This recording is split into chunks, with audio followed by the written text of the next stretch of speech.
Bonjour à tous. Merci beaucoup à Liferay de m'avoir accueilli pour faire cette présentation. Donc, je me présente, je suis Fabien Boucher. Je travaille à l'architecture IT chez BNP Paribas Personal Finance, filiale spécialisée dans le crédit de BNP Paribas.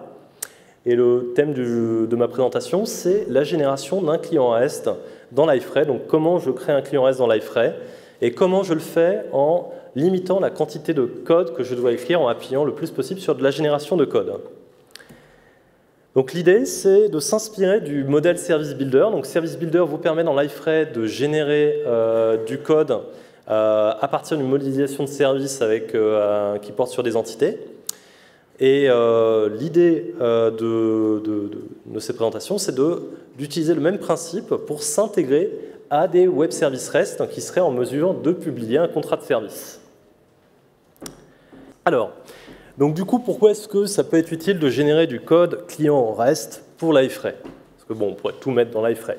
Alors, dans certains cas, vous avez besoin de consommer des API qui sont fournis par des tiers. Je ne sais pas, je veux interroger la météo, des choses comme ça.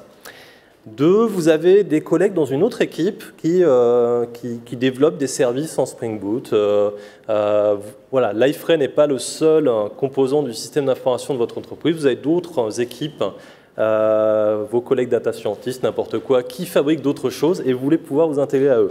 Ou alors peut-être que vous-même, vous voulez extraire des services en dehors de Liferay. Ça, c'est un petit peu ce que je rencontre dans mon métier parce que, alors, on a des contraintes de construction du système d'information en couche, de séparer les données confidentielles des systèmes de présentation. Donc nous, pour gérer, je ne sais pas, des comptes, des opérations sur compte, etc., on a tendance à sortir de Liferay la manipulation de ces objets-là parce qu'on ne veut pas les avoir dans le système qui se trouve au niveau de la présentation. Voilà l'idée. Donc il peut y avoir d'autres raisons de faire ça, mais j'en relevais 3. Puis le template qu'on m'a fourni, il y avait la place pour 3, c'était super. Alors, donc, plan de la conférence. Je vais vous parler un petit peu de comment on définit un contrat de service REST pour ceux qui ne connaissent pas. J'ai fait un choix pour mes développements d'une librairie client HTTP qui s'appelle OKHTTP et pour l'intégration automatique de service REST, j'ai utilisé Retrofit 2. Je vous expliquerai rapidement pourquoi. Et puis donc ensuite, je vais générer du code avec Swagger CodeGen qui... ça vient des gens de SmartBear qui nous ont amené SoapUI et ce genre de choses. Donc c'est un outil de génération de code. Donc on peut, à l'aide de cet outil, générer du code client Retrofit 2 automatiquement. Donc je vais m'appuyer dessus.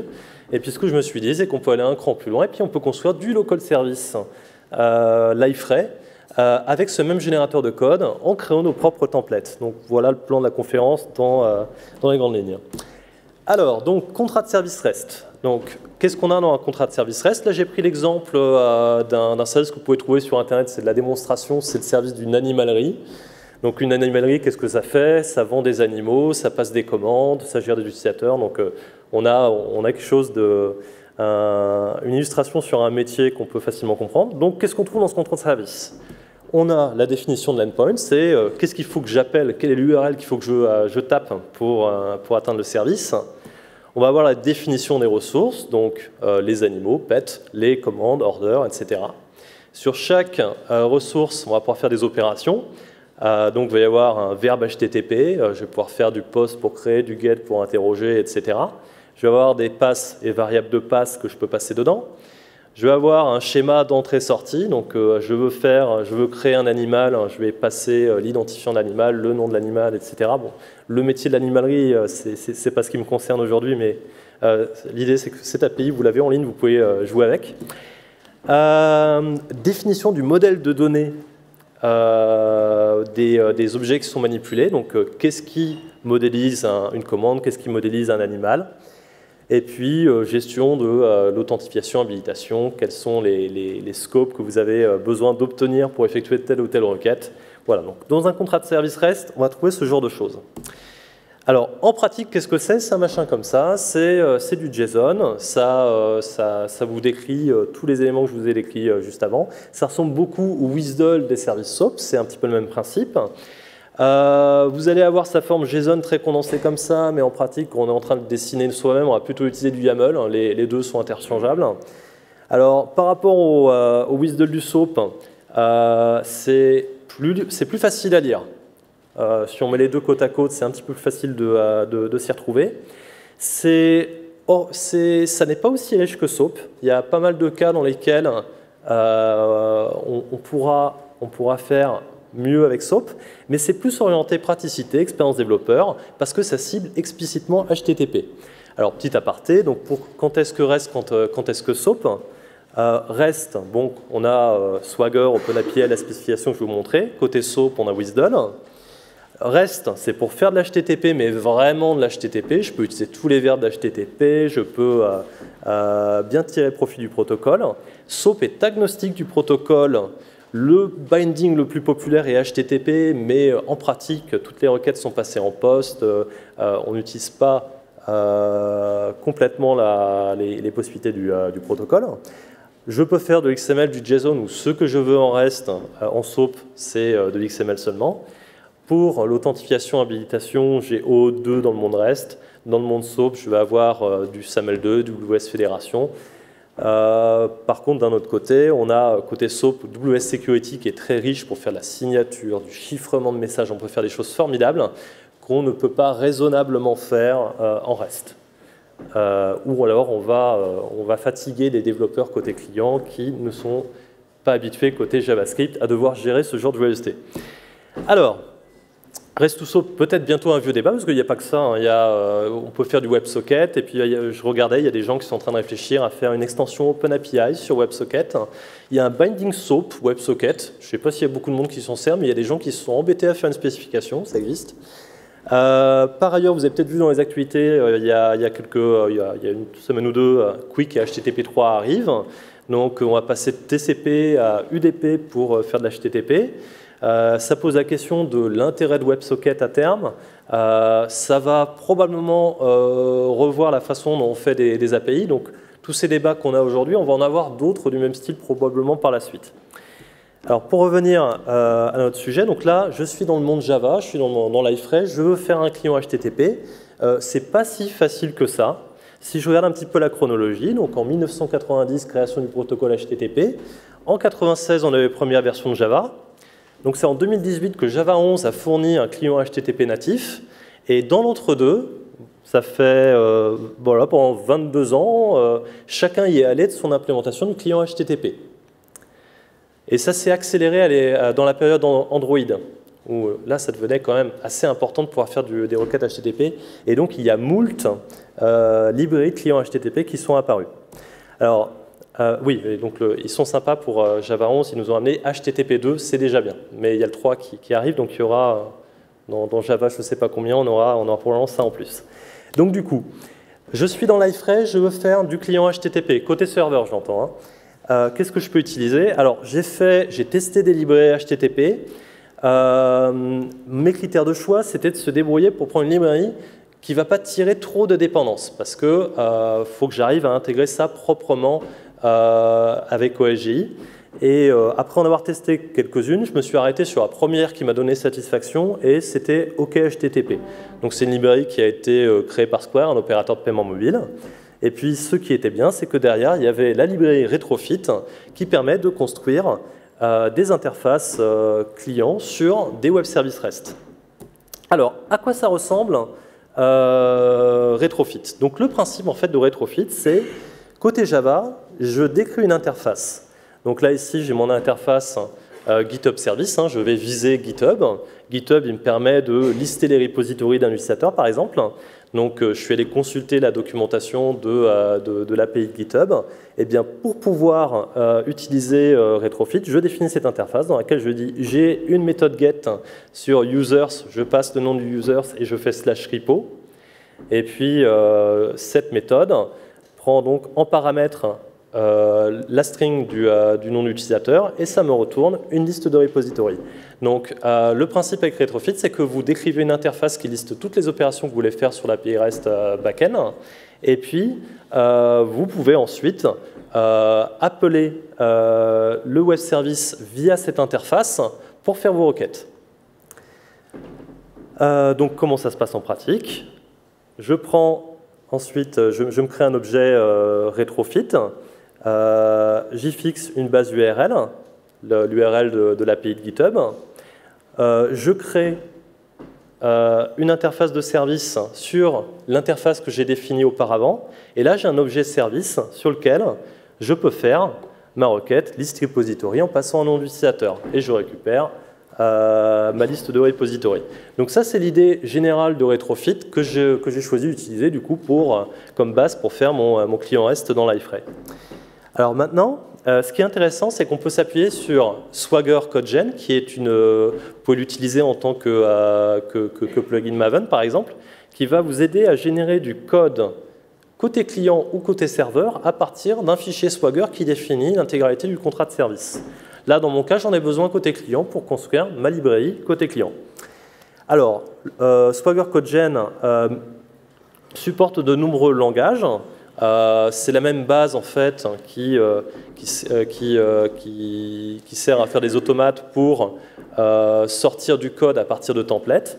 Donc ils ont fourni un certain nombre de templates. Pour l'anecdote, avant de regarder OK HTTP, j'ai voulu voir si je pouvais utiliser JAX-RS pour construire mon client Java. J'ai essayé, j'ai jamais réussi. Il y a eu des mises à jour, j'ai espéré, j'ai réessayé, ça n'a pas marché. Donc j'ai laissé tomber. Donc JAX-RS est très bien côté serveur pour construire un service en Java. Côté client, il y a toujours un truc qui ne marche pas. Il y a toujours des primitifs qui manquent. Et bon, ça fait longtemps que je n'ai pas réessayé, mais j'ai plus envie. Contrairement à JAX-WS qui, de son côté, il vous fait du client, du serveur. Quand on fait du SOAP en Java, on n'est pas trop embêté en général. Alors, donc, reprenons notre API de tout à l'heure. Donc, on va générer le client pour cette API-là. Donc, qu'est-ce que j'ai besoin de faire? Bon, on va faire la première étape. Je vais utiliser le plugin Maven Swagger CodeGen pour générer le modèle de données, dans un premier temps, de mon web service d'animalerie. Donc là, dans mon plugin Maven, je passe la spécification Swagger en entrée. Je lui dis quel est le nom du package dans lequel, un package de Java, je veux que soit créé mon modèle de données. Je lui dis que voilà, c'est du langage Java que je veux générer en utilisant la librairie Retrofit 2. Et donc là, en sortie de ça, je vais avoir ça dans mes generated sources. Je vais avoir mon order, mon pet, mon user. Voilà, tous les concepts qui sont manipulés dans le Swagger, il va me générer le modèle. Donc pour avoir le modèle, je lui dis generate modèle à true. J'aurais pu vous le surligner. Donc ça, c'est la partie modèle. Donc après, je me dis, bon, je vais générer les API. Donc les interfaces pour faire mes requêtes au web service en utilisant Retrofit. Tout à l'heure, j'avais écrit à la main l'interface pour appeler GitHub, l'API de GitHub. Là, en fait, on peut demander à Swagger CodeGen de nous le générer automatiquement. Donc, en faisant tourner cette exécution du plugin Maven Swagger CodeGen, je vais avoir l'interface Pet API, l'interface Store API, l'interface User API qui sont définies dans le modèle Swagger. Donc du coup, en sortie, j'ai quelque chose qui ressemble à ça. Donc pour ma Pet API, je vais avoir Public Interface Pet API, et puis il y en a encore beaucoup en dessous. Je vais avoir ma méthode post pet, ma méthode delete pet, avec la description des paramètres que je vais avoir en entrée et en sortie. Tout cela, Swagger CodeGen vous le génère automatiquement. Donc là, à ce stade, c'est déjà intéressant. Si j'utilise ces deux exécutions du Swagger CodeGen, je vais disposer de suffisamment de code pour utiliser les interfaces Retrofit depuis un bundle Liferay avec le modèle de données qui aurait été généré aussi. C'est déjà pas mal. Donc là, à ce stade-là, qu'est-ce que j'ai? Donc j'ai généré mon bundle modèle à partir de la première exécution du Swagger CodeGen. J'ai généré un deuxième bundle qui va générer les interfaces Retrofit pour faire les appels. J'ai besoin de partager des packages entre les deux. Donc le premier bundle modèle va exporter le package du modèle de données vers l'interface parce qu'il en a besoin. Quand je définis voilà, mon opération ajouter un animal, j'ai besoin d'avoir le modèle animal. Et puis mon bundle consommateur, qui pourrait par exemple être une portlet, je vais importer le modèle de l'animalerie et puis je vais importer les interfaces. Donc là, je vais utiliser tous ces packages auto-générés. Et puis, je vais devoir inclure dans mon consommateur toutes les librairies Java Retrofit qui sont nécessaires dans le ClassPass pour pouvoir utiliser la librairie Retrofit. Alors donc, pour intégrer Retrofit, alors je vous disais, j'ai cherché la librairie qui me faisait écrire le minimum de lignes dans mon BND. Donc c'est OK HTTP plus Retrofit. Et donc vous avez besoin de mettre ceci dans le BND de votre plugin consommateur. Voilà, ça fait pas mal de dépendances à tirer. Et puis il faut aussi exclure pas mal de dépendances qui ne vous intéressent pas. Toutes les dépendances qui sont spécifiques à Android, vous n'en avez pas besoin. Les dépendances qui sont spécifiques à Kotlin, vous n'en avez pas besoin. Tous ces packages en fait, sont référencés quelque part dans le bytecode de Retrofit et OK HTTP. Mais là, ce que vous dites via le BND, c'est « promis, je n'utiliserai pas les fonctions qui ont besoin de cela ». C'est ça, grosso modo, que vous êtes en train de dire en mettant des points d'exclamation sur certains packages.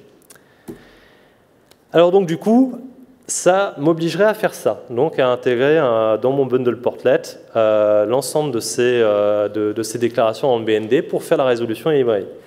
C'est lourd et c'est moche. Donc, l'idée que j'ai eue, c'est je voudrais m'abstraire de Retrofit au niveau de ma portlet et faire porter l'implémentation du client Retrofit, donc cette intégration avec les librairies et tout ça, dans un XXX local service simple, un petit peu comme dans ce qu'on fait avec les services builders. Alors donc, pour ce faire, voici ce vers quoi je vais. Donc, j'ai toujours mon bundle model, lui je ne touche pas. Je vais avoir un nouveau bundle Pet API Local Service, donc comme quand on fait du service builder, le bundle d'API. Et puis je vais avoir un bundle Pet API Local Service Implementation qui porte l'implémentation. Donc toutes les interfaces Retrofit auto-générées à partir du Swagger, il fait un temps magnifique dehors, sont intégrées dans ce bundle-là. Et puis pour que ma portlet n'ait qu'à connaître l'API, ce que je fais, c'est que je vais enregistrer l'implémentation de l'API ici dans le registre de service OSGI de Liferay. Donc là, on se retrouve exactement dans le même schéma que celui qu'on a avec le service builder Liferay. Donc du coup, qu'est-ce que j'ai besoin de construire? J'ai besoin de construire un Pet API Local Service. Donc ça va ressembler à ça. Donc pour chacune de mes opérations, eh bien, je vais créer une méthode qui correspond. Donc ajouter un animal, consulter un animal, supprimer un animal par exemple. Donc ma portlet qui va consommer ce local service, il a besoin de connaître cette interface, il a besoin de connaître le modèle de données. Et puis de l'autre côté, je vais devoir construire l'implémentation de ce local service. Donc là, je vais devoir faire des choses de ce genre-là. Bon, je vais devoir initier mon client OK HTTP. Je vais devoir écrire le code pour utiliser les interfaces Retrofit pour chacune des méthodes. Je vais gérer toutes les exceptions qui sont induites par le protocole HTTP. Je peux me prendre des erreurs 400X, 500X, je peux avoir des problèmes de communication. Donc tout ça, je me suis créé des exceptions types pour gérer ces cas de figure. Et donc si on regarde dans les détails, voilà, j'ai l'initialisation de Retrofit, je vous le fais en un petit peu plus grand. J'ai différents types de méthodes. Donc par exemple, j'ai des méthodes qui ne retournent rien. Donc par exemple, ajouter un animal ne retourne rien. J'ai des méthodes qui retournent quelque chose. Donc par exemple, lister des animaux. J'ai des méthodes un petit peu différentes, par exemple upload de fichiers. Donc là, il faut utiliser un petit peu les capacités d'OK HTTP pour implémenter ça. Et donc, grosso modo, quand j'ai parcouru la librairie l'API Swagger de l'animalerie, le Pet Store, c'était à peu près tout ce que j'ai rencontré comme cas de figure.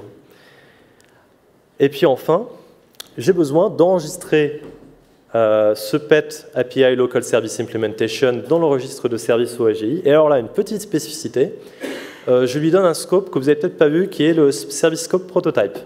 Alors, quand vous créez du Service Builder, il ne va pas mettre ce service scope, il va vous créer du singleton.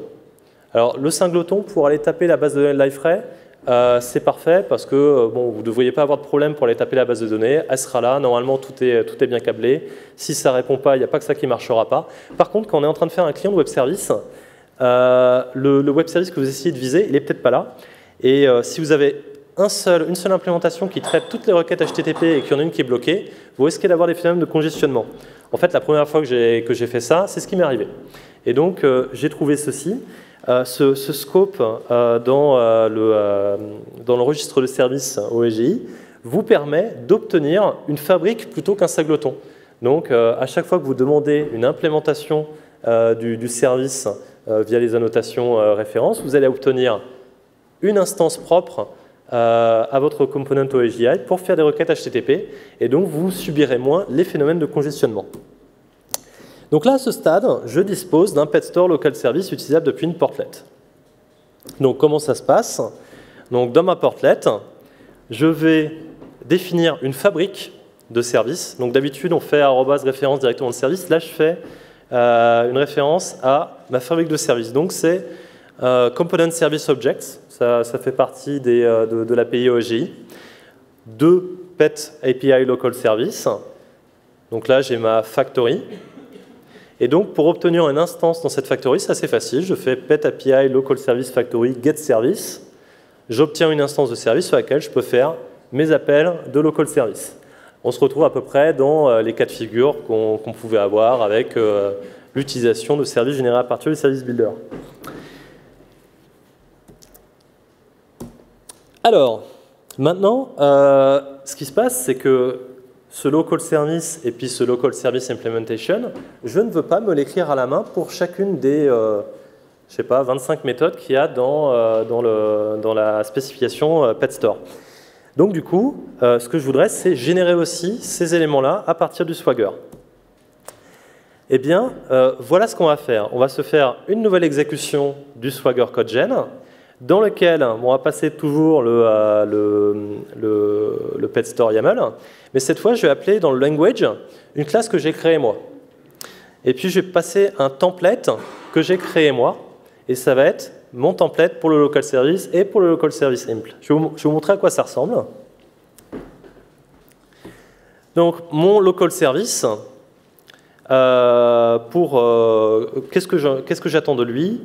J'attends de construire des fichiers qui finissent par local service avec le nom de l'objet manipulé. Donc là, j'ai juste besoin de construire une petite classe là, qui implémente CodeGenConfig, qui va dire que voilà, c'est du code client, et les fichiers qui vont être générés vont porter le nom quelque chose local service. Le template que je dois écrire, je l'écris au format Moustache. Moustache, c'est un format de templating. Alors, on connaissait Velocity, on connaissait, comment ça s'appelle, FreeMarker. On a Moustache, c'en est encore un autre, c'est le même genre, c'est le même principe, sauf qu'ils ont appelé ça Moustache parce qu'il y a des accolades partout. Donc, à quoi ça ressemble? Eh bien, j'ai Swagger CodeGen qui me fournit, grosso modo, un graphe. Un graphe qui représente le Swagger avec les opérations, sur les opérations, les paramètres, etc. Et donc, bah, j'ai plus qu'à écrire mon code Java en mettant voilà, des boucles sur chacune des opérations qui sont contenues. Et j'ai généré tout mon code comme ça. Donc, j'ai regardé mes 3 cas de figure de tout à l'heure. Une méthode avec un return, une méthode sans return, un upload de fichiers. Et j'ai fait mon template pour gérer tous ces cas de figure. Donc ça, c'est pour mon local service. Et ça, c'est pour mon local service implementation. Donc dans le cas de mon local service implementation, je me suis retrouvé dans un cas de figure où j'avais besoin d'alimenter le graphe de Swagger CodeGen avec un attribut qui m'était spécifique. Donc c'était le nom du package de service du local service. Et donc, je peux utiliser le template de CodeGenConfig pour aller passer des attributs supplémentaires. Donc ça ressemble à ça, et puis après je peux l'utiliser dans mon template. Donc ce qu'il faut que vous disiez, c'est que vous avez Swagger CodeGen qui vous fournit une extraction du graphe à partir du Swagger, il vous alimente un certain nombre de données. Si vous avez besoin d'alimenter le graphe avec des attributs supplémentaires, vous pouvez aller écrire un tout petit peu de code Java pour aller incruster ça dans le graphe et le consommer au niveau de votre template. Donc c'était pas énormément de boulot, ces deux trucs-là, ça m'a pris une journée.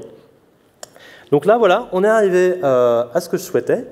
Et donc, juste à partir du Swagger, du fichier JSON de mon web service, j'ai généré l'ensemble des composants qui me permettent de faire des requêtes au web service depuis le code Java Liferay en m'appuyant sur Retrofit.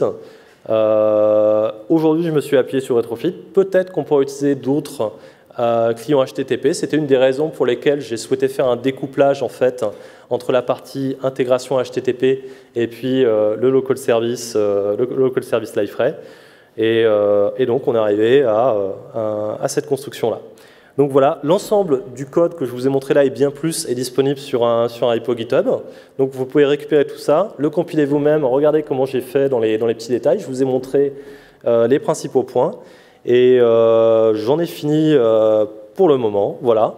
Et puis je suis prêt à répondre à vos questions par la suite.